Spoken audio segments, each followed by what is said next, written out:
امام مسلم رحمہ اللہ نے ایک حدیث کوٹ کی ہے، اور یوں سمجھے کہ وہ حدیث ہے کہ اکثر ہر بندہ، یعنی ہم جو ختم وغیرہ کر رہے ہوتے ہیں، سال ثواب وغیرہ کے جو فنکشن کر رہے ہوتے ہیں، اس کے حوالے سے حضور نبی کریم صلی اللہ علیہ وسلم نے خود ہمیں تعلیمات دے دی کہ فرمایا کہ جب انسان فوت ہوتا ہے تو اس کے سارے اعمال منقطع ہو جاتے ہیں الا ثلاثہ، سوائے تین کے۔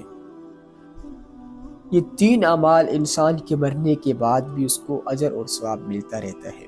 فرمایا ایک صدقہ جاریہ،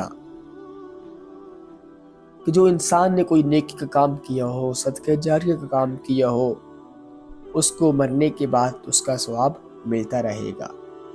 دوسرا کوئی اچھا علم جو اس نے کسی کو سکھایا ہو، اور جب کسی نے علم سیکھے تو وہ پھیلا رہا ہے، اس کے اوپر عمل کر رہا ہے، تو اس کو مرنے کے بعد اس کا اجر ملتا رہے گا۔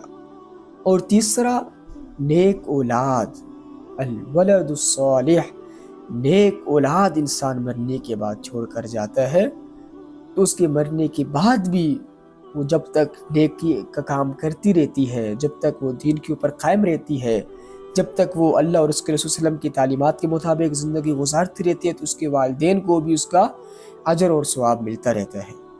تو کتنی بڑی سعادت کی بات ہے۔ ہم پریشان ہو رہے ہوتے ہیں نا کہ بھائی پتہ نہیں ہمارے بات کوئی قرآن خوانی کرے گا بھی کہ نہیں، ہمیں کوئی یاد کرے گا بھی تو نہیں۔ تو سمپل سی چیزیں، ہم نے یہ تین کام کرنے ہیں۔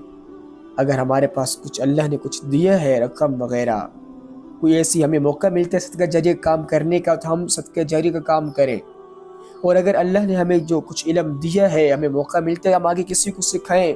آپ راہ چلتے ہوئے اپنے دوست کو سکھا سکتے ہیں، آپ اپنے گھر والوں کو سکھا سکتے ہیں، دین کا علم آپ سکھائیں جو اس کو فائدہ دے۔ اور تیسری چیز، آپ کی جو اولاد ہے، آپ کے اس کے اوپر اختیار ہے۔ اپنی اولاد کو اگر آپ چاہیں تو اپنے لیے صدقہ جاریہ بنا سکتے ہیں، اور اگر آپ چاہیں تو اپنی تباہی کا ذریعہ بنا سکتے ہیں، کیونکہ کتنی ہی اولادیں ایسی ہیں ابھی بھی مسلمانوں کی کہ جو اپنے والدین کے مرنے کے بعد اپنے والدین کا جنازہ تک نہیں پڑھ سکتی۔